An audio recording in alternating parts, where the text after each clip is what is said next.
Hello everyone, जैसा कि आपको पता है कि अभी हम लोग आज आईबीपीएस पीओ आरआरबीज का एग्जाम है, प्रीलिम्स एग्जाम। और देखिए बहुत सारे कैंडिडेट एग्जाम दे के निकल रहे हैं। तो हमारे सामने अमन है। अमन, तो अमन जी बताइए कैसा गया आपका एग्जाम, कितना अटेम्प्ट किया आपने? 52 52 yes। मतलब ओवरऑल अगर हम बात करें कि मैथ और रीजनिंग में जिस तरह का आप प्रैक्टिस किए थे उसी तरह का क्वेश्चन आया था? हाँ सर, कह सकते हैं। मतलब आप इसको क्या बोलेंगे, इजी आया था, मॉडरेट आया था या टफ आया था? मेरे हिसाब से तो मॉडरेट है अकॉर्डिंग टू मी जी। मतलब ना ज्यादा इजी ना ज्यादा टफ। इजी टू मॉडरेट कर सकते हैं, हार्ड लेवल में नहीं है। तो रीजनिंग में कौन कौन से क्वेश्चन आए थे? पजल थे और मिसलेनियस की अगर बात करें तो इनइक्वालिटी थी, 4 क्वेश्चन थे। सिलॉग थे, 3 से 4 क्वेश्चन थे।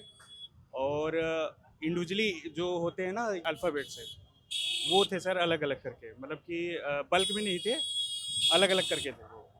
और बाकी पजल में सर, पजल में एक फ्लोर फ्लैट का था जिसमें 5 फ्लोर थे और 2 फ्लैट थे। इसमें मैं फंस गया था सर, ये मेरा नहीं हुआ, इसी वजह से मेरे अटेम्प्ट भी कम रहे, वरना इसमें 29 मेरे रीजनिंग में अटेम्प्ट रहे और मैथ में मेरे 23। सिलोलिज्म के क्वेश्चन सिंपल आए थे हाँ सर, सिंपल। और पजल जिस तरह का प्रैक्टिस किए उसी तरह के क्वेश्चन। पजल, हाँ पजल भी सही, ड्यूबल थी, कर सकते थे। अच्छा, इनइक्वालिटीज के क्वेश्चन थे। हाँ, सिंगल कामा बेस।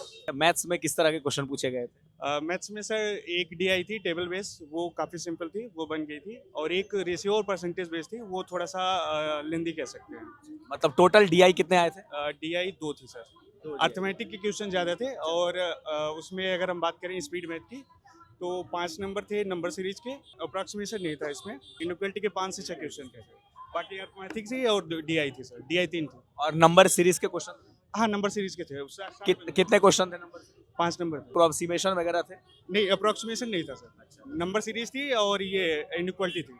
अच्छा, लैंग्वेज प्रॉब्लम पर बेस्ड क्वेश्चन ज्यादा था, profit and loss percentage. I think arithmetic ratio base पे था, एज पे था, पाइप एंड टैंक, ये था, पाइप एंड सिस्टम था, और work and time and work पे था। मतलब आपके अकॉर्डिंग पेपर ठीक था? सही था सर, ड्यूबल था, कर सकते थे। मतलब अगर आप रेगुलर प्रैक्टिस में है, मॉक टेस्ट दे रहे हैं तो 100% आपका एग्जाम क्वालिफाई होगा। Sure sir. और मुझे उम्मीद है कि अमन जी का इस बार सिलेक्शन जरूर होगा।